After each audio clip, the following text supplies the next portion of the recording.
Okay, we've examined how TCP manages congestion to keep the network stable. In this final section, we're going to look how transport protocols have evolved to meet the needs of the modern application. The goal here is to not replace TCP in your understanding, but to show how newer protocols like QUIC build on the same fundamental ideas while addressing the limitations that matter in today's internet protocol. All right, TCP was designed for earlier internet with different assumptions about applications, performance, and security. Modern applications are more latency sensitive, they're often mobile, they're expected to be encrypted by default. These changing requirements have motivated the development of new transport approaches.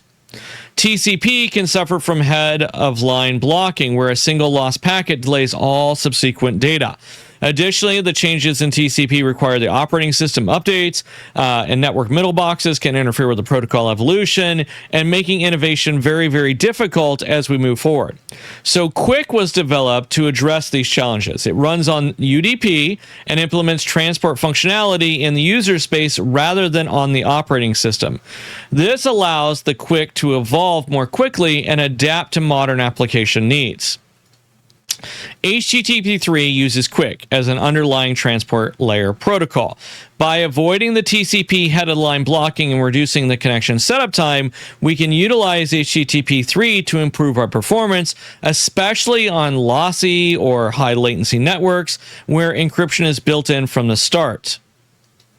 So QUIC uses UDP, not because it lacks reliability, but because UDP provides that minimal substrate that avoids that TCP built-in constraint.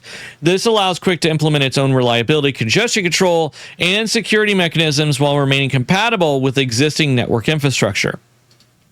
TCP is implemented in the operating system kernel and relies on those separate protocols for encryption. QUIC, on the other hand, is implemented in the user space, integrates security directly into the protocol. This allows for a faster update and tightens our coupling between the transport and security. So modern transport protocols introduce those additional complexity and shift more responsibility to the endpoint. In exchange, they offer that improved performance, improved flexibility, and the ability to evolve quickly as the application needs changes over time. These transport protocols continue to evolve in response to the application demands and the net realities of the network. Understanding both the classical TCP mechanisms and the modern approaches like we see in QUIC, those provide the foundation needed to analyze performance, security, and future protocol development.